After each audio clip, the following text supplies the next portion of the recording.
Here is a number that should stop you cold. In June 2025, 3.1 million people visited Las Vegas. That sounds like a lot, until you realize that is 400,000 fewer people than the same month the year before, an 11.3% collapse in a single month. The casinos didn't lose those tourists to bad luck. They drove them away on purpose. And now, for the first time in decades, the house is losing. Hi, my name is Michael, and this is Old Vegas Legends.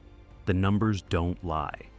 The data is brutal, and casino executives would very much prefer you not look at it too closely. In the first half of 2025, Las Vegas saw over 1.1 million fewer visitors compared to the same period in 2024. 1.1 million people. That's not rounding error. That's not statistical noise. That is the entire population of a mid-sized American city, just deciding Vegas isn't worth the trip anymore. Harry Reid International Airport reported passenger counts down 6.3% in June 2025 alone. People aren't just spending less once they get there. They're not getting on the plane in the first place. Hotel occupancy on the Strip dropped to 85.3% in May 2025, down from 88.5% the year before. Weekend occupancy, the absolute lifeblood of Vegas, fell from 93.4% to 89.9%. And before any casino executive jumps in here to tell me 85% occupancy sounds pretty healthy, let me stop you right there. These are billion-dollar properties carrying billions in debt. They are not built to run at 85%. They are built to run at capacity. Every empty room is money bleeding out the door. The Nevada Gaming Control Board reported that Strip gaming revenue fell 3.9% in May 2025 compared to May 2024. That was the fourth consecutive month of decline. Not one bad month, 4 in a row. June was worse, with downtown Las Vegas seeing an 11.3% revenue drop. Now, here's the stat that I keep coming back to, the one that should be framed on the wall of every executive suite on the Strip. In April 2025, analyst Jeremy Aguero from Applied Analysis delivered a report to the Las Vegas Convention and Visitors Authority that laid everything bare. The average visitor spent $1,322 per trip to Las Vegas in 2024. That is 53% higher than what visitors spent in 2019. 53% more money per visitor. You'd think that would be cause for celebration. Pop the champagne, light up the Bellagio fountains an extra time tonight. But here's what Aguero's report actually showed. That extra money wasn't going to gambling. It was going to resort fees, parking charges, inflated room rates, and overpriced food and beverages. Spending on gaming, sightseeing, and sports actually decreased. So the visitor is spending more and gambling less, which means Vegas is slowly turning itself into a very expensive, very loud shopping mall with slot machines in the lobby. And people are starting to notice. Steve Hill, CEO of the Las Vegas Convention and Visitors Authority, told reporters in August 2025 that the drop in visitation was, quote, at the lower end of the financial spectrum. Translation, the whales are still showing up. Everyone else is staying home. He also acknowledged, and I want you to notice how carefully corporate people choose their words, concerns in the middle third of the market. The middle third. That's us. That's you. That's the people who built this town. The great pricing betrayal. So how exactly did Vegas price out the people who loved it most? Let me count the ways. Remember when your room rate was just your room rate? You booked a room, you paid for the room, you slept in the room. Wild concept, I know. Those days are gone. MGM Resorts raised resort fees twice in 2024, twice in a single year. Premium Strip properties now charge between $45 and $52 per night on top of your room rate. That's before the 13.38% room tax. As one Redditor put it, they felt like they were being charged extra for the privilege of breathing the recycled casino air, which, to be fair, has a very specific smell. You either love it, or you spend years in therapy trying to forget it. Then there are the table games. $5 and $10 blackjack with 3-2 payouts, effectively extinct. The minimum for a 3-2 game on the Strip now runs $25 to $50 during off-peak hours and jumps to $100 during busy periods. And the 6-5 tables are spreading like a virus. That one rule change increases the house edge by approximately 1.39%. You're losing money nearly 4 times faster than you should be. And the sign telling you that is written in a font that requires a magnifying glass and a prayer. Slot machines are tighter than they've ever been. The Las Vegas Strip held 8.23% from slots in 2024. Downtown held 8.47%. Penny slots nearly 10%. Compare that to Reno, where no denomination held more than 6.16%.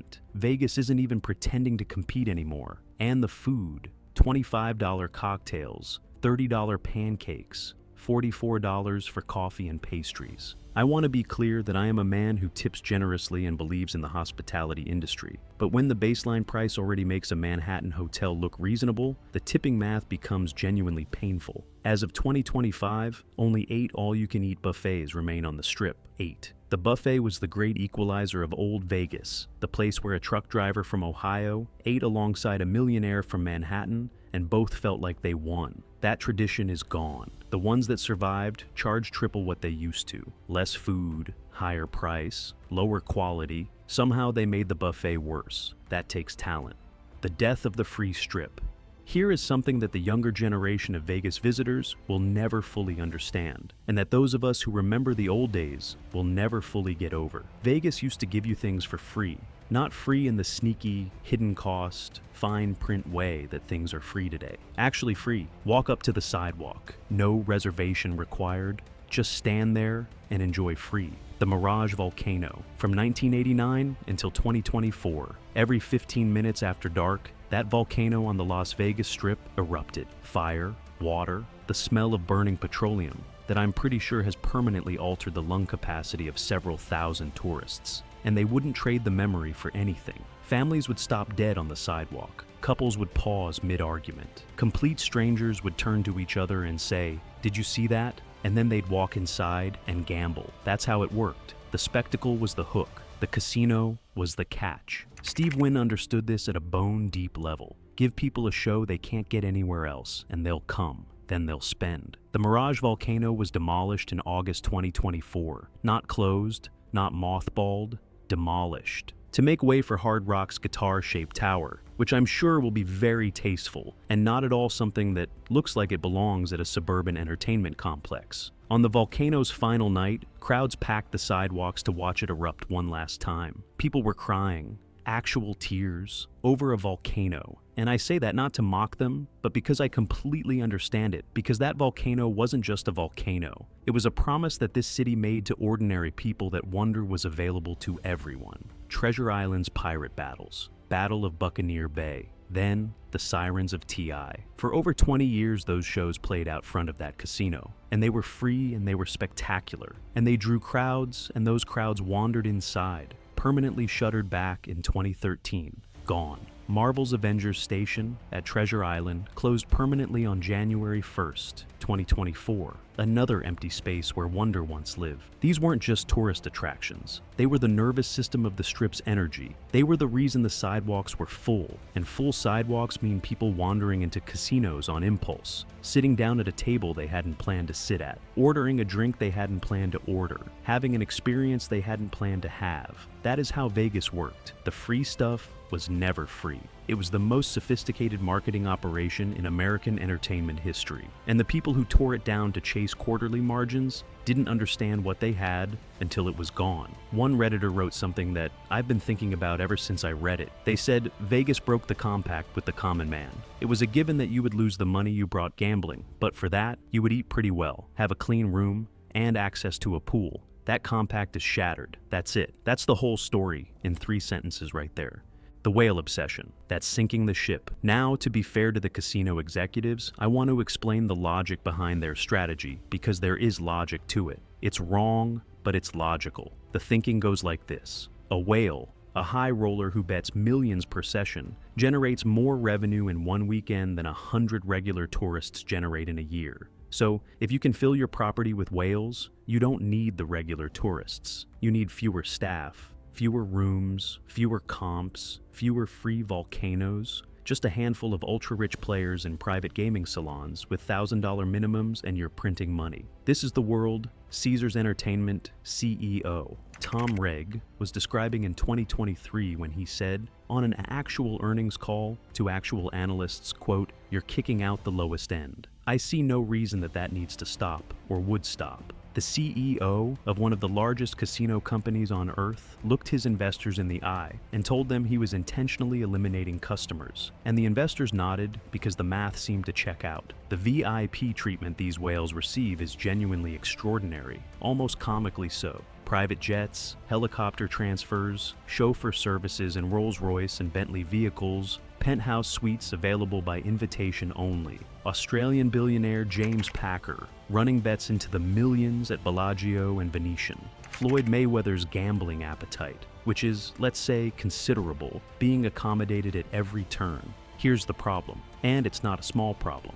According to John Dombrink's book, Legalized Gambling, America's Bad Bet, it's actually gamblers from the lower and lower middle classes in the United States that provide much of the gambling money, not high rollers. The bread and butter customers that Caesars and MGM are deliberately pricing out are, statistically, the engine of the entire industry. The whales are the luxury finish on top. The middle-class gambler from Ohio who flies in twice a year and loses $300 at blackjack and tips his cocktail waitress and eats at the buffet and buys a show ticket is the foundation. Think of it this way. Imagine an NFL stadium where they've removed all the regular seats to install more luxury boxes. For a while, the luxury box revenue looks great on paper, but the atmosphere dies, the energy dies, and eventually the luxury box holders start asking themselves why they're paying premium prices to sit in a stadium that feels like a corporate conference room. That is exactly what is happening on the Las Vegas Strip right now. Local casinos, the ones targeting Nevada residents, are seeing up to 50% revenue increases while Strip properties struggle. Why? Because local casinos still understand volume. They still understand that atmosphere matters. They still understand that the guy betting $10 a hand creates the energy that makes the guy betting $1,000 a hand feel like he's somewhere exciting. Strip the floor of regular players and you haven't created a luxury experience. You've created an expensive ghost town. And the ghosts, it turns out, don't gamble much. Casino consultant Oliver Lovat told NPR in August 2025, and I want to quote this one directly because it's stunning, coming from an industry insider. If you're looking for a bargain because of the way that Las Vegas has changed, it's no longer a bargain destination. A casino consultant telling the public that Vegas is no longer a bargain. That is the sound of an industry that has completely lost the plot. Real people, real pain. I want to step away from the spreadsheets for a moment because behind every percentage point decline and every basis point shift in slot hold percentage, there are real people whose lives are getting harder. Holly Lang is a 47-year-old cocktail waitress at MGM Grand. She told reporters, and I'm going to give you her exact words because they deserve to be heard. I'm seeing a lot less tips than I normally would. We've definitely got a lot less foot traffic and a lot less people gambling. Holly has been serving drinks on that casino floor long enough to know the difference between a slow night and a trend. This is a trend. Another Vegas server reported that tip revenue decreased by half compared to the previous summer. Half. Not down a little, not down 10%, half. Because of aggressive upselling tactics, repetitive restaurant concepts, and what they described as a complete lack of genuine hospitality. One TikTok user who works as a waitress on the Strip put it in terms that went viral for a reason. Last year around this time, she said, "I made $300 to $500 in tips. Today I just walked home with $124. That's not an accounting problem. That's a person who can't pay rent." And the tourists are furious in ways that are increasingly public and increasingly damaging.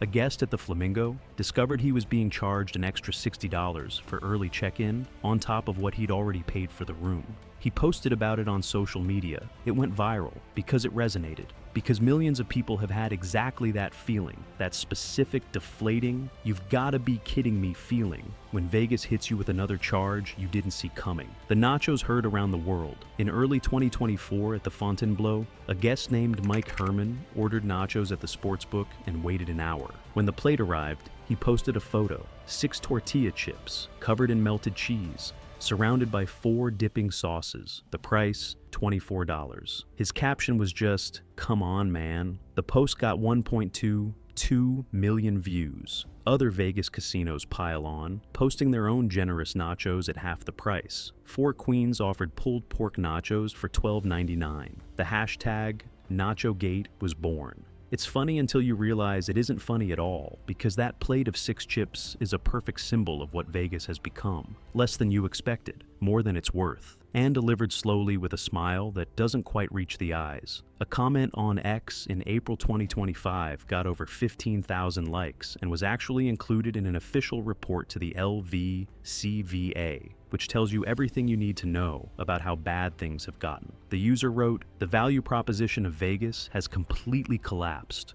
Overpriced, everything is worn down, not fun. Younger people don't gamble, not much else to do. There was a time when you could get great value and have a great time. Now you're just feeling ripped off." That comment appeared in a report delivered to the city's own tourism authority. Vegas's customers are publicly declaring they feel ripped off, and the tourism board is taking notes. The competition smells blood. Here's the thing about pricing yourself out of your own market. Someone else is always watching, and right now, the competition is watching Vegas bleed and moving in fast. The most immediate threat isn't even another casino city. It's Mexico. All-inclusive resorts in Cabo San Lucas and Cancun are offering packages where your flights, hotel, food, drinks, and entertainment are bundled together for less than the fully loaded cost of a mid-tier Vegas weekend. One travel agent said it in terms that I think deserve to be hung on a billboard on the I-15. When you can go to an all-inclusive in Mexico cheaper than Las Vegas, you are going to choose Mexico. Vegas used to be a big seller. Hardly anyone asks anymore. Their greed took over. That is a travel professional whose entire job is selling trips, telling you that Vegas is no longer on the menu. Atlantic City, which has had its own very well-documented struggles, is actively positioning itself as the budget-friendly alternative to Vegas. And the bar Vegas has set is now so high that Atlantic City can clear it without breaking a sweat. Tourism boards for Napa Valley, for Cabo, for Scottsdale, they are all quietly running campaigns that amount to, essentially, you used to love Vegas. Come love us instead. Then there's the threat that casino executives genuinely cannot fix with a price adjustment: online gambling. The U.S. online gambling market hit $12.68 billion in 2024, $12.68 billion, directly competing with Vegas's traditional model. As one industry expert noted, young people have 40 options to gamble on their phones from the comfort of their own home. You don't need to buy a plane ticket, book a hotel, pay a resort fee, and order $6 coffee to lose money on blackjack anymore. You can do it in your pajamas at 2 in the morning while your cat judges you silently from across the room. Sports betting legalized in dozens of states means you no longer need to fly to Vegas to place a bet on Sunday's game. Tribal casinos have expanded across the country, offering many of the same games without requiring anyone to cross a time zone. Cruise lines are packaging entertainment, food, and gambling into all-inclusive experiences that feel like better value than anything on the Strip. Vegas's response to all of this competition has been, essentially, to charge more and offer less, which is a strategy in the same way that jumping off a building is a strategy for losing weight. Technically, it works. Briefly, budget-conscious tourists are already checking into small desert towns just beyond Las Vegas, where newly renovated resorts and low-cost casinos are drawing in visitors priced out of the city. The people driving on the I-15 are starting to exit earlier. Wall Street killed the casino. Man, I want to talk about something that doesn't get discussed enough because it's uncomfortable and it implicates systems bigger than any single executive or any single casino company. Vegas stopped being run by casino men and started being run by Wall Street analysts. And that single shift explains almost everything that has gone wrong. MGM Resorts, Caesars Entertainment, Wynn Resorts. These are publicly traded corporations answerable to shareholders who demand quarterly growth. Every 3 months, executives sit in front of analysts and explain how they are going to increase revenue and expand margins. Every quarter, the pressure is the same. Show progress, show numbers, show growth. And the fastest way to show growth isn't to build something new or create something wonderful. It's to cut costs and raise prices. It's to fire the cocktail waitress and replace her with a QR code. It's to close the comp lounge and turn it into a pay-per-use bar. It's to tighten the slot machines by 0.04%, small enough that most players won't notice, large enough to add millions to the quarterly number. MGM CEO Bill Hornbuckle told investors in February 2025 that the company aimed to capture $150 million in operational EBITDA opportunities in 2025. EBITDA, earnings before interest, taxes, depreciation, and amortization. Corporate language for, we are going to squeeze more profit out of this operation. In the same call, MGM's CFO mentioned they were down in full-time employees across Las Vegas and their corporate office while deploying digital interfaces to handle customer service. Fewer workers, lower costs, less personal service, deployed digital interfaces. Those are human beings replaced by touchscreens, and the executives get bonuses for it. One employee of a major strip casino company posted something online that I think belongs in a time capsule. They wrote, "I work for one of those greedy corporations and they are ruining our city. VPs and executives get bonuses for cutting costs and staying under budget while raising prices to astronomical levels. The place I work for even eliminated most live entertainment and has leased out space to boost profits." That's an insider, someone with actual visibility into how these decisions get made. And they're telling you the bonuses are tied to extraction, not experience. The old casino men, the ones who built this city, understood something that Wall Street analysts do not. You cannot model hospitality on a spreadsheet. The comp that costs you $30 in buffet-added food returns $300 in goodwill in return visits. In the player who brings his wife next time, and his buddies the time after that. The loose slot machine that lets a player win occasionally keeps that player in their seat for 6 hours. You can't put a number on the feeling someone gets when the pit boss knows their name.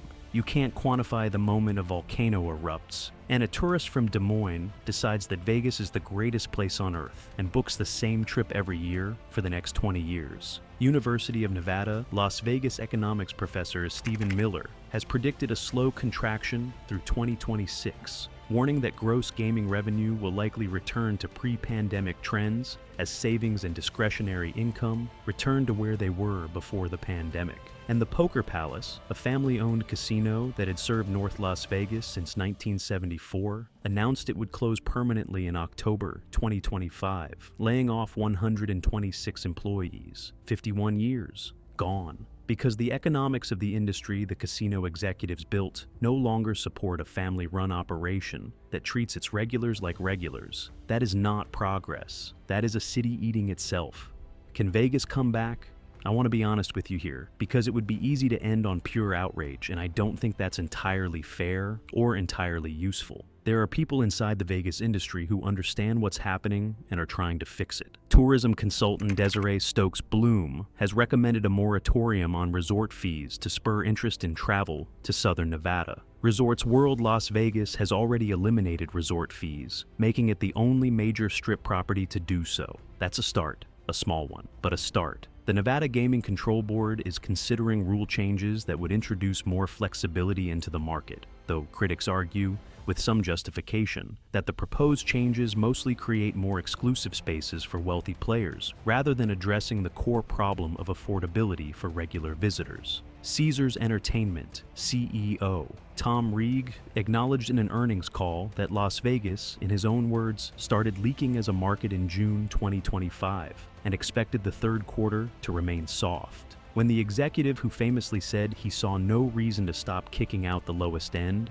is now using the word leaking to describe his own market, something has shifted. The question is whether it's shifted enough and whether it's shifted fast enough.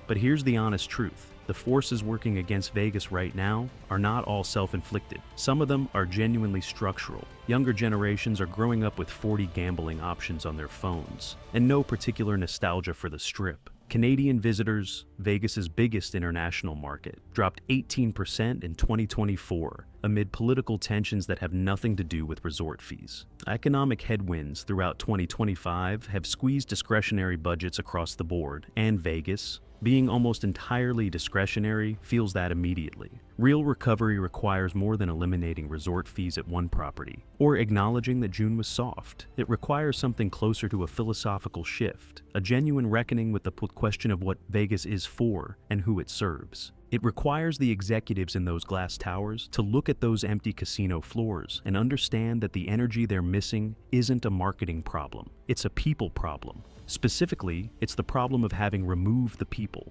One local put it as plainly as anyone I've read. They wrote, "Vegas was ruined once MGM and Caesars bought everything. Monopolies suck, and they're right that the consolidation of the Strip into a handful of publicly traded corporations removed the competitive pressure that used to keep prices honest and experiences genuine. When one company owns 6 casinos on the same mile of road, you don't have competition. You have the illusion of choice with the reality of a cartel. The cities that reinvent themselves successfully are the ones that rediscover their original value proposition, not in a nostalgic backward-looking way, but in an honest, what were we actually good at way. Vegas was good at making regular people feel extraordinary, at creating the sense that the rules of ordinary life were suspended for the weekend. At the volcano and the pirate ship and the $3 blackjack table and the comp buffet and the cocktail served by someone who actually seemed happy to see you. None of that requires losing money. It requires understanding that experience is the product,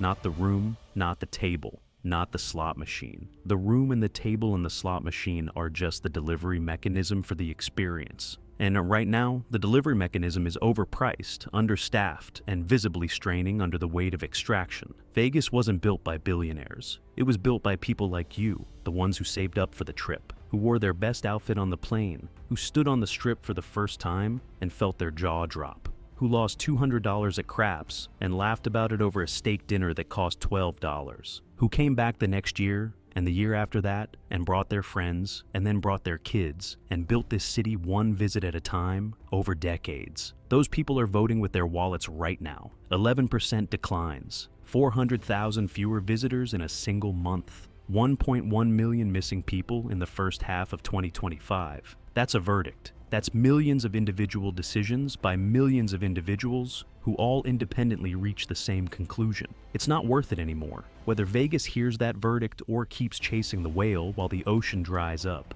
I genuinely don't know. But I know this city has come back from worse. I know there are people here who love it fiercely enough to fight for it. And I know that the compact the city made with the common man isn't entirely broken. Not yet. Because people are still talking about it, still arguing about it, still feeling something about it. You don't mourn something you didn't love. So I want to hear from you. Have you been to Vegas recently and felt the squeeze? Have you stopped going? What would it take to bring you back? Or are you one of the ones who still believes in the old magic, who still shows up twice a year and fights for that 3-2 blackjack table and tips your cocktail waitress well and holds on to what this place used to be? Tell me in the comments. Your story matters more than any earnings report, any EBITDA target, any analyst upgrade or downgrade. This city was built on stories, and it'll only be saved by the people who still care enough to tell them. If this video spoke to something you've been feeling, hit that like button and subscribe to Old Vegas Legends. We're here every week documenting what's happening to this city,